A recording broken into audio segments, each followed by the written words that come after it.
Hi, I'm Kimberly. Welcome to As I've Seen It. A well-informed electorate is a prerequisite of a democracy. That quote is attributed to Thomas Jefferson. Only problem is Jefferson didn't say it.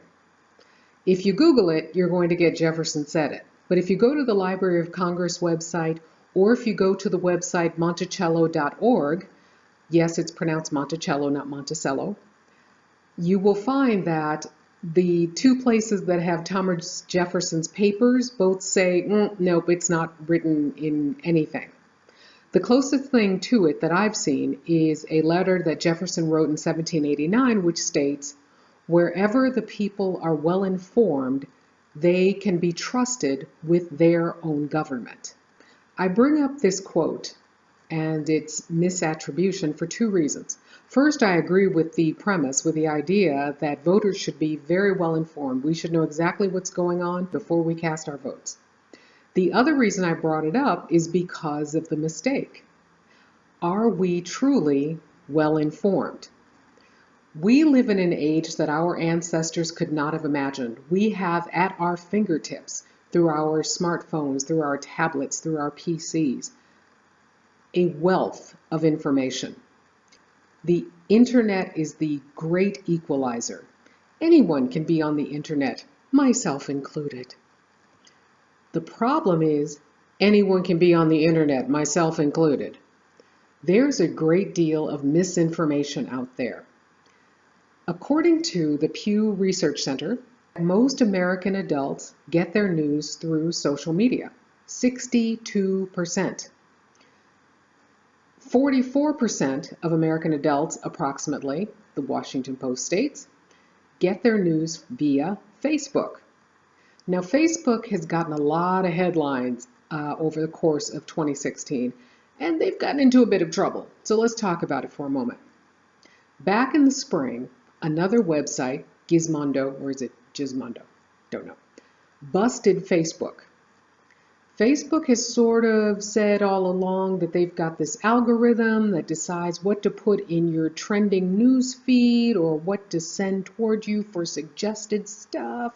And it's all based on the stuff that you like, the stuff that you share, the stuff you click on, all that good stuff. They basically want to give you more of what you like.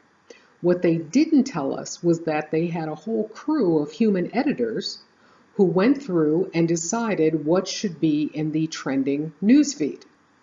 So these human editors would go through and try to weed out the fake news, because there's a lot of fake news floating around out there and a lot of it looks real.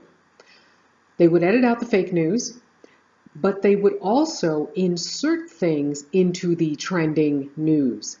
They had an entire list of, I believe, 10 news sites, 10 reputable news sites, places like the New York Times, the Guardian, the Wall Street Journal, ABC News, Yahoo News, things like that. And if a news item was, say, the top or on the front page of 5 of those 10 websites, then they would put it into the trending news feed, whether it was trending or not, because they thought it would be something important. So conservatives hit the ceiling. They said, you are favoring the left-wing, liberal, elitist news media, and you are harming us because you're not using enough of our sites. Facebook, trying not to look biased, they fired all of the human editors. They kept their engineers, and they left trending to the algorithm, to the formula, to the machine. And what happened? Kaboom! Things went bad rather quickly. Approximately August 26th of this year is when Facebook turned Facebook over to the machine. And that very weekend, a big old false story went through about Fox News host Megyn Kelly. You know, Megyn Kelly, the one who fights with Donald Trump and who just had a big old fight with Newt Gingrich. They trended a story that said Megyn Kelly was getting fired from Fox because she supported Hillary Clinton. Not true. At least we don't know that it's true. Not long after, there was a 9/11 truther story flat out conspiracy theory that was trending like it was real news. Now, the problem is things go into trending, people read them, they share them, they like them, they send them to their friends, and those stories start flying around the world. So, a couple of big news organizations, the Washington Post and BuzzFeed, decided they were going to investigate this whole trending algorithm thing. And what they found was that there's a lot of fake news out there. Somewhere between 30 and 40% of what's coming up in your trending line may actually be false. There are Facebook pages that are set up to generate fake news. And that fake news is rather partisan. It's there to keep us divided. And it's usually the most outrageous stories that sound like conspiracy theories that are the ones that get shared. But they also found out that we have what's known as a confirmation bias. We're going to share the things that confirm what we already think is true and what we like. This is how we get to having talking heads on television yelling at each other from two completely different realities. People on the right believe something completely, it can be totally false. Same is true of people on the left. Although there was more fact-based news on the left, there's still some wackadoo stuff out there.